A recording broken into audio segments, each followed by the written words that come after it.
Now, yesterday we've broken on the News Hour agenda how convalescent plasma, or plasma therapy as it is commonly known, was dropped from the treatment protocol officially. This, of course, comes on the back of a number of representations that were made to the government, that were made to the centre by medical professionals from across the country, saying that there is no known benefit of plasma treatment or plasma therapy being administered. In fact, some had even gone on to suggest that maybe overuse of plasma may be leading to other associated complications, including some mutations happening in the virus. Now that this has been taken out, there are even more doubts being raised. There is another side which is saying that this is one of the treatments that did show some good effects. It did speed up the revival or the recuperation of patients who were suffering from COVID, especially those who were particularly serious. Now, this raises many questions. Is the treatment protocol continuously evolving?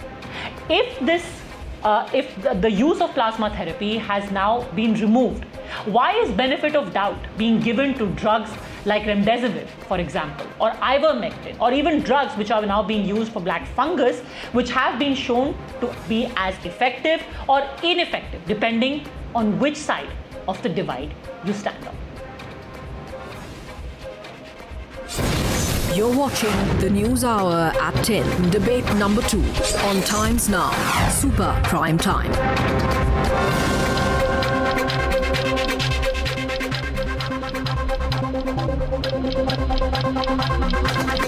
Let's examine all of the arguments on merit.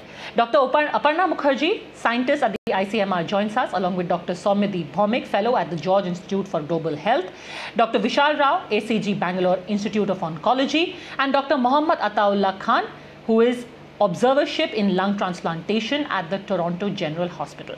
I want to start by asking you, Dr. Rao, why aren't you exactly convinced about the removal of plasma treatment from the treatment protocol?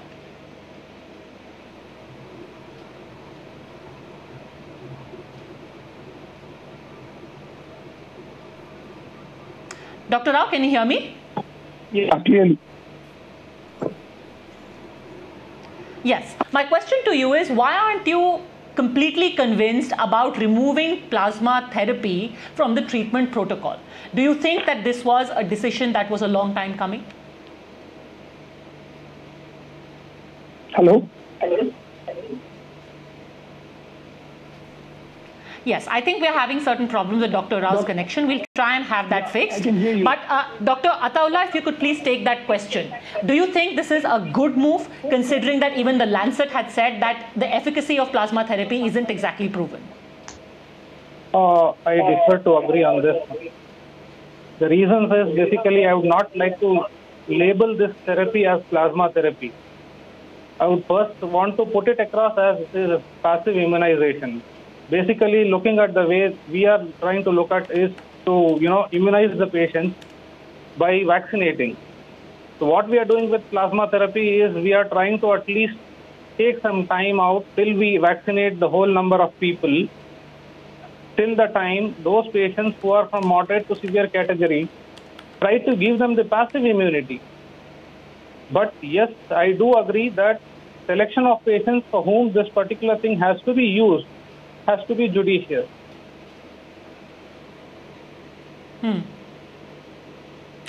Dr. Soumyadeep Bhaumik, I saw you smiling when Dr. Ataullah Khan was speaking. Why is that? You think that the skepticism right now is problematic?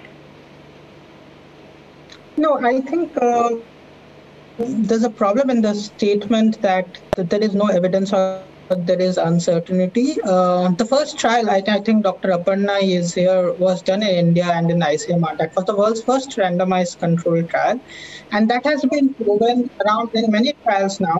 And, the doctor talked about immunization, which is a preventive thing. And what we are talking about is treatment. So I really think he needs to get to the basics of medicine at first.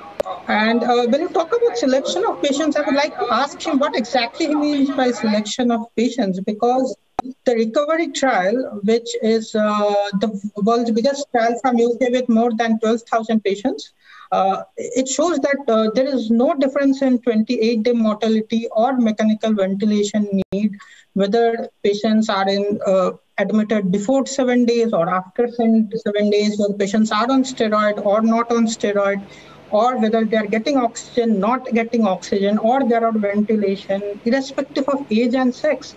So what does he mean by selecting patients carefully? I mean, does he have any data which is more than 12,000 patients? Then he should make it public.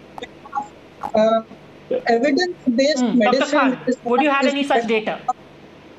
Yeah, let us come to, everybody is talking about Lancet. Now, probably I want to get an attention to an article which is from the New England Journal of Medicine written in 2021, which says about convalescent plasma antibody levels and the risk of death from COVID-19, wherein there is nearly about 4,000 patients. Probably there is one article which definitely is towards the use of plasma for the reduction of the number of deaths. Coming to my own center where I'm working in Malige Medical Center in Bangalore, second thing is I personally have used plasma. We have treated nearly about 1,700 and odd patients in Malige Medical Center. Among that, we have chosen nearly about 361 patients for whom we have given plasma.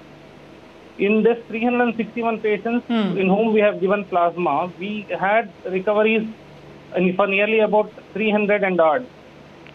The other 61 patients whom we tried to analyze and look at why these patients did not recover from the plasma therapy was that there are little bit of an associated illnesses which are there. We have gone to the extent of trying to find out whether this person's immune system responds or not. We have gone to the workup of primary immunodeficiency, wherein people of middle age, now the question is that maybe too many middle-aged people and young people are dying. We are looking at even the primary immunodeficiency which is there, just like, the secondary immunodeficiency of HIV.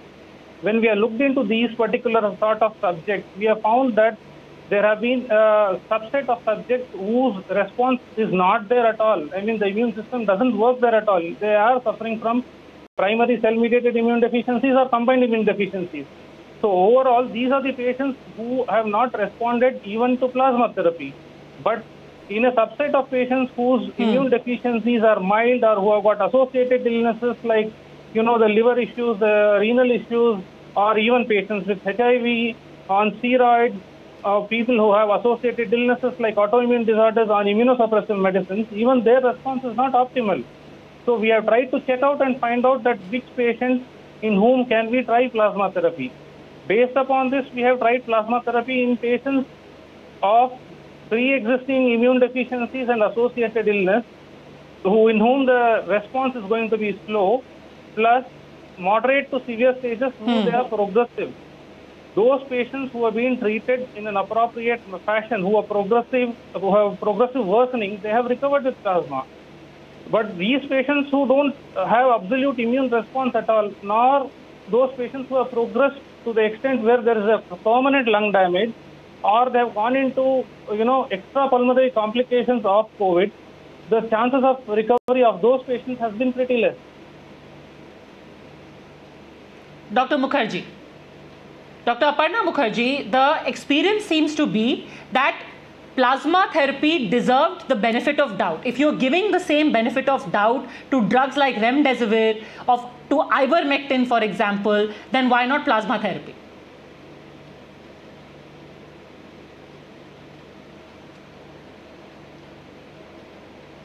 Dr. Mukherjee, can we please have you unmute your audio? Oh, sorry about that. I said that we have been giving benefit of doubt to convalescent plasma therapy till date. It was there in the guidance, though it did say that we had to use it before 7 days, high titer. But even then, it was being rampantly used, even in severe cases, people who are on ventilation, either invasive or non-invasive, where you do not expect antibodies from outside to actually neutralize the virus, because the virus is not the problem there, it's inflammation which is the problem. And but now, with about a year and more of the pandemic raging on, we have more evidence. We have large studies which are saying that there is no difference in the therapeutic benefit.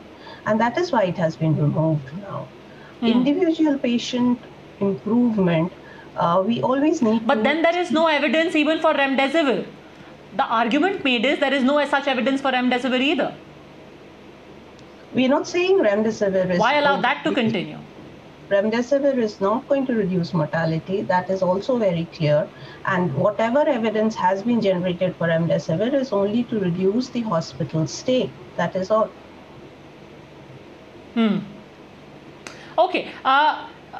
Dr. Vishal Rao, one of the arguments and some of the research that I was reading also says that not only is plasma therapy found to be of no real use, it is also found to be detrimental in some cases. Then doesn't it make sense to finally remove it from the treatment protocol? Why the skepticism about the move? That's a good point. So I think if you see the overall discussion on plasma today, I think the important aspect to consider is historically plasma therapy has been always used like a makeshift therapy, not like a therapeutic. And this has severe limitations because typically when it comes to a pandemic, I think all of us here, all the panelists here have undoubtedly one thing, that we are all here for the patients and we are all intention is to help patients, not to exploit the situation for any kind of wrongful gain. And I think that is what the primary intent of that letter was, to say that there was an unnecessary wrong kind of messaging going on to the public to say that this was some kind of a magic bullet which was able to change the game. Now I just want to put it in a very balanced context. The three trials that were very importantly done, the plasma AR trial from Argentina, which got published in the New England Journal of Medicine, the PLACID trial, which got published in the British Medical Journal, and the recovery trial, which was published in the Lancet. All three are very good, very well structured, systematically done randomized controlled trials. There was parallelly also the Mayo Clinic, which did the meta-analysis and used 10 randomized controlled trials and 20 matched control studies, and they put together some data. Naturally, there seems to be some kind of a conflict between the two, because what the criticism that Mayo study says, and I'm not talking this or that side, but the Mayo Clinic study said that the PLACID trial done by the ICMR did not check for antibodies. In more than 70% of them, the antibodies were very low. And this is the Mayo Clinic data. And I have been in touch with a couple of doctors from US, understanding what has been the US FDA stand, and they've been sharing some important documents from the US FDA, very critically talking about how US FDA today is guiding plasma. And it's very important to look at the balanced science of it, that in these data, the other two trials criticism that they have drawn out is both the recovery trial and the plasma AR trial was given plasma 7 days later, whereas the Mayo Clinic's argument was that given within 3 days and in high antibody titers, it can reduce mortality to the extent of 35%. But again, I think the overall thing here is there is going to be this kind of a debate that is going to go on, and more data will keep on requiring in these circumstances. The importance here is not to misuse this weapon to exploit. And that was a very beautiful article that I would like to, that came out from the editorial of New England Journal of Medicine, which I think gave a very balanced perspective. They said you cannot allow uncontrolled compassionate use of plasma in instances of these patients, but at the same time, it's very difficult for doctors to stand beside the patient and just stand there and say we have nothing to do. So it's a very difficult time, and I think there is an important message here that while the guidelines, I think there is a larger body of the government that is going to take a cognizance on the greatest interest of people. I think we doctors here are coming together to join hands and save lives. Our intention is not to argue and try and get a one-man. It's a very important point that you have made. Absolutely, Dr. Rao. The argument that sometimes all of us really miss, it's not just about the medical argument, but the human and the empathetic angle as well. I think this is going to be an ongoing debate with much more information that I would love to have from you, doctors. But I'm unfortunately out of time. For the time being, thank you very much, all gentlemen, and Dr. Aparna Mukherjee for having joined me. Thanks very much for watching. I'll see you tomorrow.